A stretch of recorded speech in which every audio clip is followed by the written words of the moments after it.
Hello दोस्तों, world wide history TV में आपका स्वागत है। चलिए शुरू करते हैं आज की वीडियो। 1970-80 का दशक, जब जापान एक तरफ विकास की और तेजी से बढ़ रहा था, प्रगति की राह पर था, और वहीं दूसरी ओर जापान का कुछ भाग दहशत और खौफ के साए में जी रहा था। डर एक ऐसी चीज का जो है या नहीं कहना मुश्किल था। डर एक ऐसी खूबसूरत बला का जो दिखने में तो बहुत सुंदर थी, लेकिन उसके द्वारा दी गई मौत बेहद खौफनाक हुआ करती थी, और एक आत्मा का जो जापान की गलियों में अपने सवालों के जवाब तलाश रही थी। डर उसका जिसका नाम सुनकर जापान का बच्चा कांप उठता था। कुचिसाकी उना, जापानी किस्से कहानियों का ऐसा अर्बन लेजेंड जिसके बारे में हम आपको बताने वाले हैं। तो चलिए दोस्तों, जानते हैं कुचिसाकी उना के बारे में। जापान के सुनसान रास्तों पर कुचिसाकी उना चेहरे पर सर्जिकल मास्क पहने ज्यादातर बच्चों को अपना शिकार बनाती थी। उसका चेहरा सर्जिकल मास्क से ढका होता है। वो बच्चों के पास आकर पूछती है, क्या मैं सुंदर दिखती हूँ? सुनने में ये सवाल एक मामूली सा सवाल लगता है, लेकिन इस सवाल का जवाब सबसे मुश्किल हो सकता है, क्योंकि इस सवाल का जवाब आपकी जान ले भी सकता है और बचा भी सकता। लेकिन प्रॉब्लम यह है कि इस सवाल का कोई भी सही जवाब नहीं है, क्योंकि जब कोई इस सवाल का जवाब ना में देता था तो कुचिसाकी उस पर कैंची से वार कर देती थी और उसे माच देती थी, और जवाब हाँ में दिया तो वे अपना सर्जिकल मास्क उतार देते और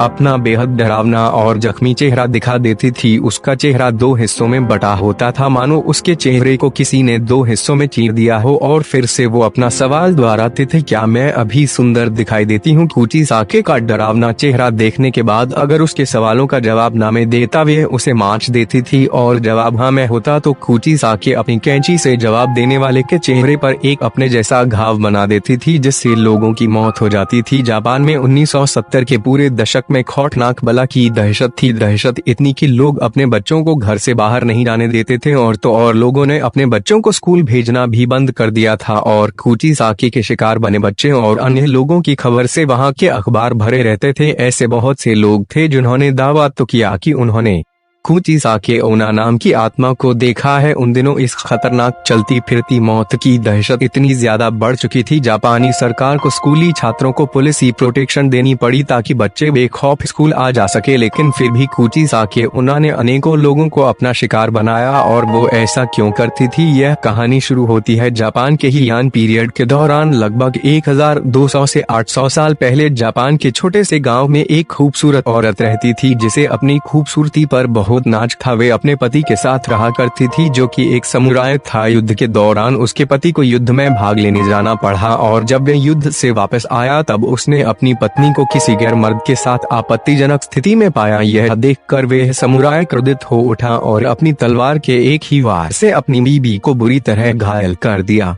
इस तलवार के वार उस औरत का मुंह पूरी तरह फट गया। अब तुम्हें कौन खूबसूरत कहेगा? इतना कहकर वे समुराई हमेशा के लिए अपना घर छोड़कर चला गया। समुराय की तलवार के घात ने उस औरत के चेहरे पर एक बेहद भद्दी स्माइल जैसा घाव बना दिया था। जब उस औरत ने अपने चेहरे का यह हाल देखा, जिस खूबसूरती पर नाज था वह चेहरा अब डरावना दिख रहा है, वे सदमा बर्दाश्त नहीं कर पाई और उसके घर में रखी हुई कैंची से उसने अपनी जान ले ली। वह खूबसूरत औरत मर गई और सबको लगा यह कहानी यहीं खत्म हो गई। लेकिन लगभग 800 साल बाद वह फिर से जाग गई, जिसे कहते हैं कुचिसाकी उना। आज भी जापान के कई लोगों का मानना है जापान की सुनसान गलियों में घूम रही है अपने अगले शिकार की तलाश। वीडियो देखने के लिए धन्यवाद। लाइक एंड शेयर जरूर कीजिए और हमारे चैनल को सब्सक्राइब भी कीजिए।